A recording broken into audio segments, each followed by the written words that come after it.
लवकर हारून दे मला मांडा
उष्णतेचा दहा कमी करण्याची ताकद ताकामध्ये म्हणून रोज ताक पिलं पाहिजे.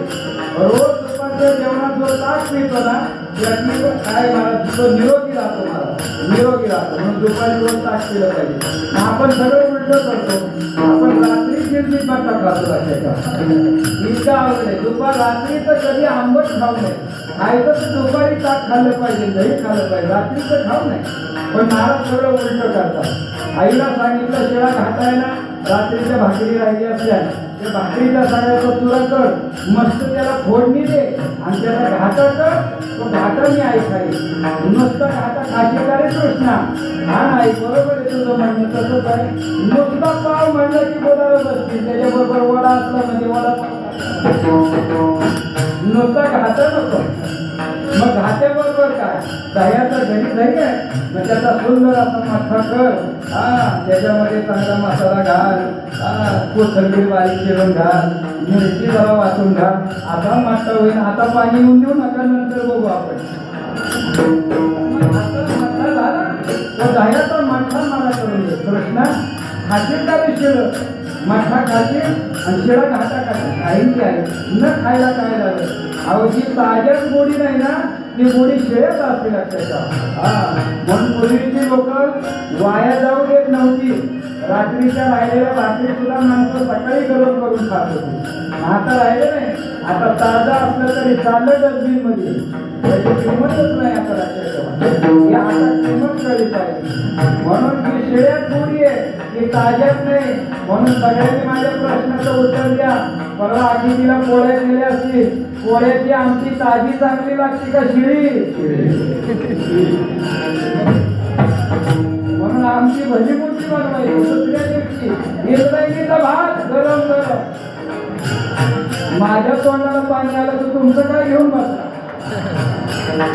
आधी महाराज किती सगळी आई कशाला घाटायला चालेल महाराज. त्याच्याबरोबर फक्त जायचा मट्टा करून दे. आणि तू माझ्या बाबतीत असा विचार करते ना तसा करू नको बरं का. तर मग नामदेव महाराजांनी वर्णन केलं नाही माझ्या मला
खावं बरं का आपण. घरी खाल्ल्यानंतर त्याची किंमत काय ती कळत असते. बाहेरचं खाणाऱ्याला घरची किंमत काय करायची नसते. सारखी जड बाहेरची लागली त्याला काय करणार. मला घरी आपली आई आपली प्रेमानं वाट पाहत असते. कधी लेकरू येतं आणि कधी लेकराला खाऊ घालते.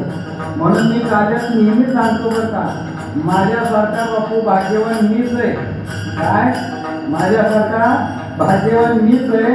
मला अजून आईच्या हातचं खायला मिळते पाहिजे.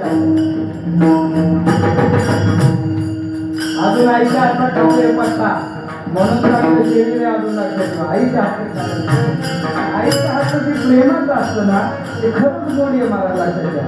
किती जाऊ द्या उशिराव घरी गेल्यानंतर आई जागेच असते. बाबा दादा आलात का 2 तास केलं पाहिजे.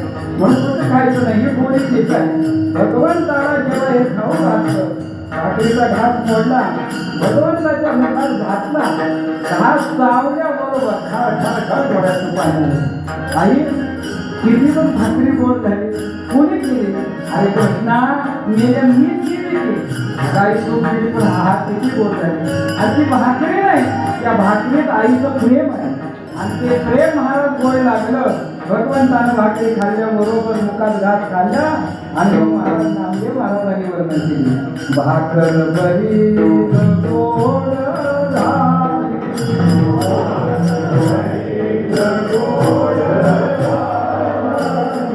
भक्षुनी भूक हरपली.